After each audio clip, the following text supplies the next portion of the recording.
Magandang hapon sa lahat. Nandito na naman si Bisdak ko upang magbigay sa inyo ng konting kwento.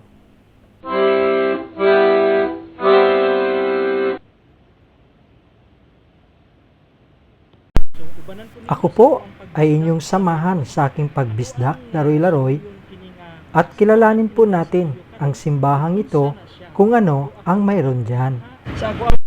Pero bago ang lahat, para sa aking mga subscribers, maraming salamat po. Ang Bisdak Laruy-Laroy ay isang segment ng aking YouTube channel. Ito po ay tungkol sa aking mga pag-ikot dito sa magandang city ng Europe. Pero uunahin po natin ang Rome kung nasaan po tayo. Ipapakita ko po sa inyo ang mga historical places at magagandang lugar dito sa Roma. So, subscribe to my YouTube channel. Hit the bell button para ma-notify. Okay? So, mga kabisdak, kaibigan, samahan niyo ako at kilalanin natin ang simbahang ito. Welcome mga kababayan. Welcome mga kabisdak. Bisdak ni. Subscribe to my YouTube channel. If you like it, hit like and share. Bisdak naglaroy-laroy. Bisdak! What? Bisdak ka? Bisdako. Tara na! Okay, so I will bring you to a relic. I will show you a relic here that is being preserved, taken care of in this church.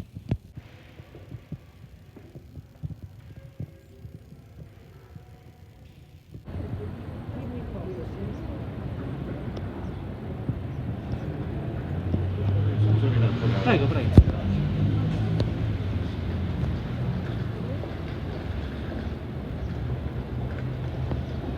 So, musulod ta.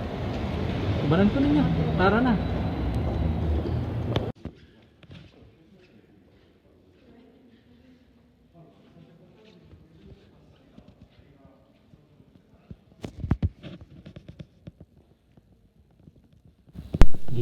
Nandito na po tayo sa loob ng simbahan. Pero hindi ko po masyadong lakasan ang aking boses dahil hindi po tayo allowed na mag-ingay dito sa loob.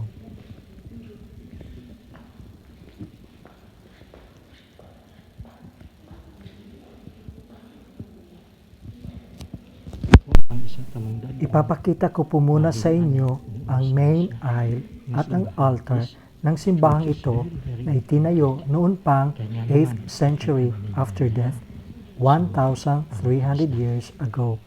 Kaya dito muna natin makikita ang ganda ng sining. The Basilica represents one of the most significant treasures of art, culture, and faith in the entire city of Rome. Mauna ang altar. And you know, that's one of the famous mosaic altar. So mosaic, that is part of art. Kasi may mga artists din.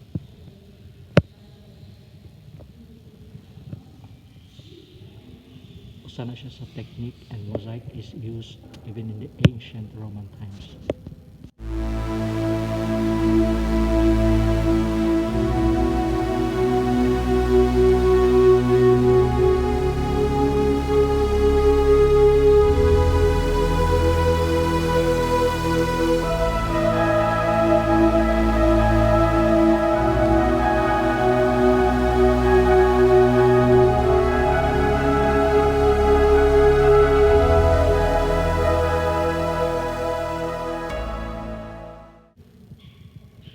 The name of this church is Saint Praxidis. This is located at the center of Rome. Okay, so Rome has plenty of churches, historical, ancient, and most of it are important churches. And this is one of the hidden yet very important. Why it is hidden, church? I can say it is hidden because not all knows the importance of this church. Pope Pascal I ordered to build the Basilica in order to house the 2,300 bodies of martyrs from the cemeteries outside of the city. Aside from its magnificent beauty, only few Christians know this church. Why? Let us discover why. Its mosaics elaborate the complex symbology of the Book of Revelation, the heavenly Jerusalem, the Lamb on the throne in the midst of angels. But for now, I will bring you first, I will show you first the inside beauty of this. See those Roman columns on each side? I am, by the way, at the center right now. So this is on my right side. That's the next, if you can see that, dadunta mo diha, we will enter that place and I will show you what's inside of it. There. Why that is so important in our Christian faith. Are you excited to know? Well, even me, every time I visited here, wow, this would make me feel refreshed. The reason why, malalaman nyo yan later.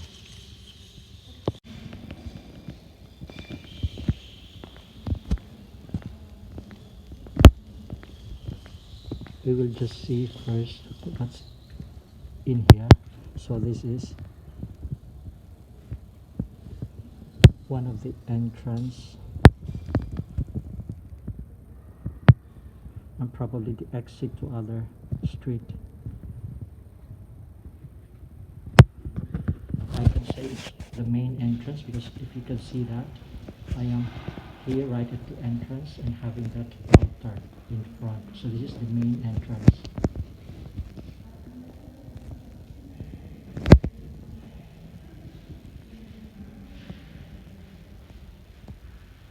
I will not explain to you one by one because this would last for a day if I will.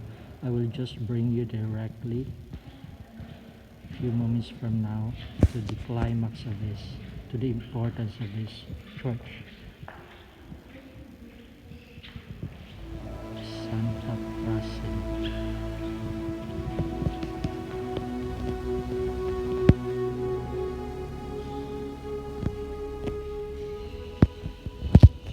This is one of the chapel inside this church, and I love the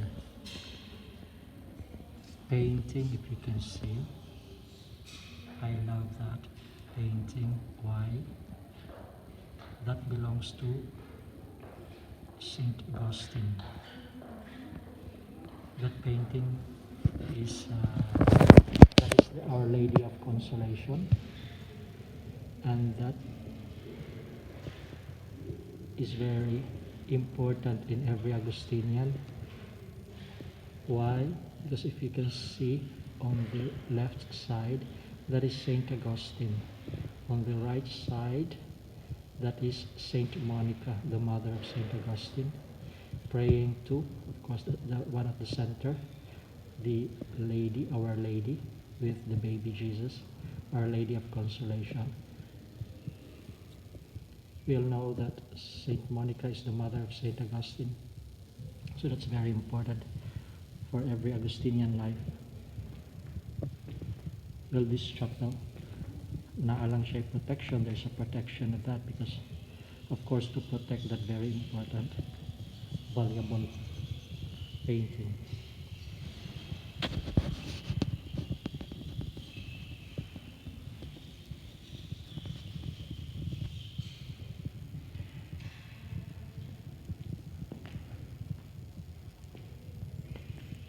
Well, this is very typical in all churches here in Rome, that there's the center aisle, where this one, and on this side, on the left side, are the chapels.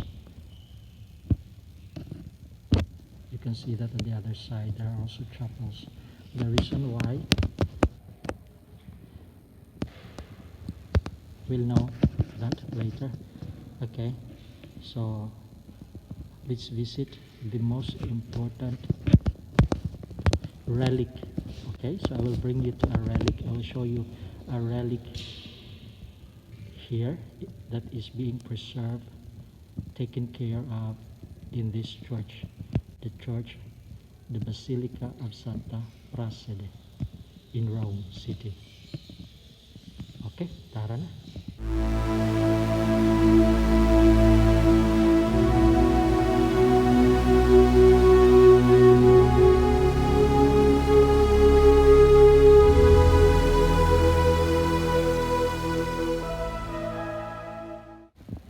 Kani siya, mani akong gustong ipakita ninyo, that is being taken care in this church. Kung unsa man na, what is that?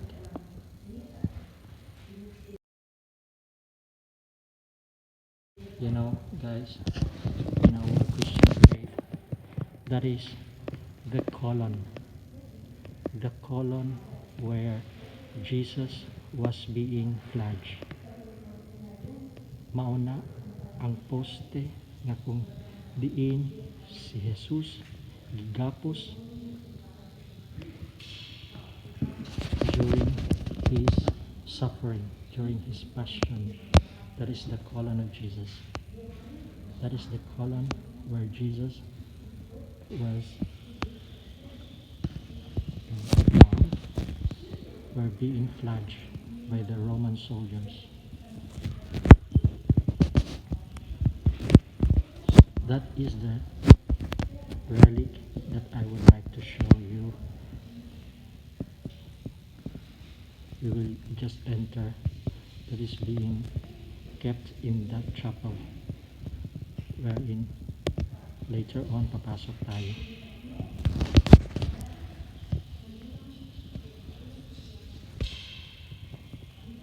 To have a closer look on the stage, on this column, where Jesus was bound and flagged by the Roman soldiers.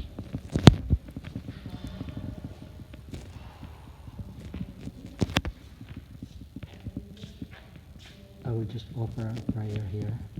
Okay? So later, guys, mga kabisdak.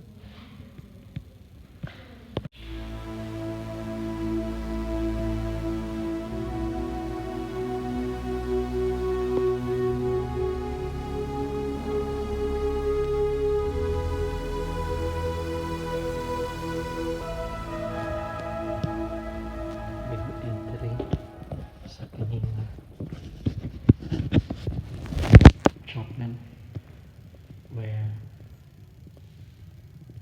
that is the column of Jesus Christ, where our Lord was flagged, gibunalan, gigapos sa mga Roman soldiers during his passion. So that's what makes this church very important in our Christian faith. You know, guys, right now, when you are inside, you can feel the suffering.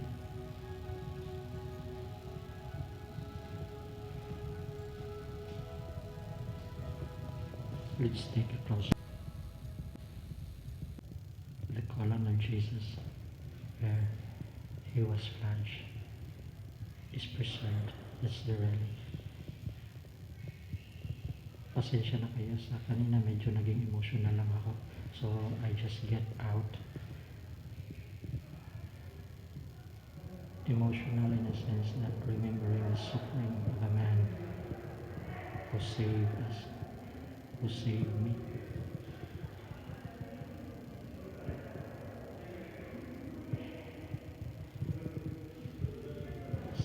closer look.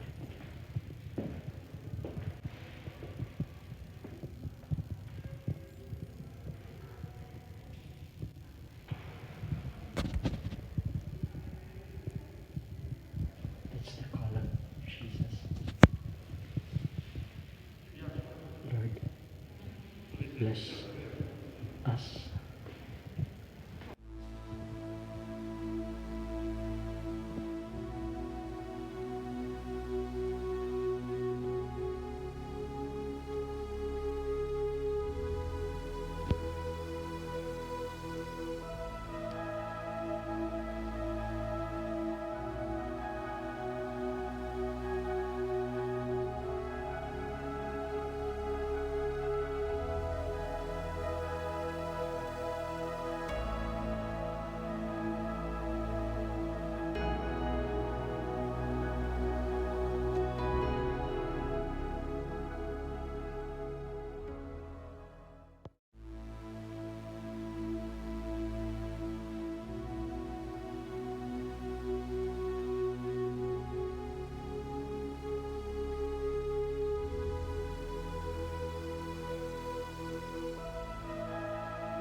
Hindi na lang kukuto, and I would like to end up this visit is the Basilica of Saint Praxidis in Rome, where the relic, the column where Jesus was beaten, flaged, is preserved.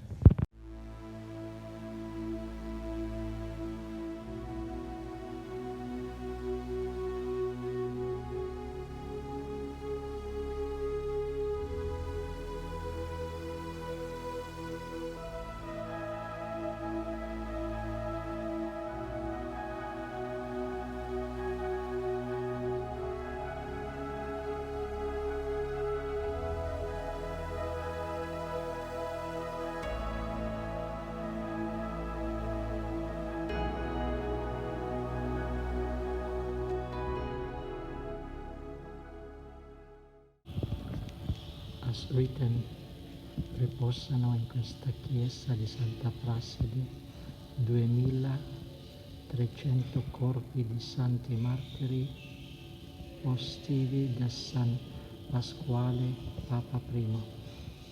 It is written as rested in this church of Santa Praxidis 2,300 corpse of martyrs since the time of the Pope Saint Pascal I.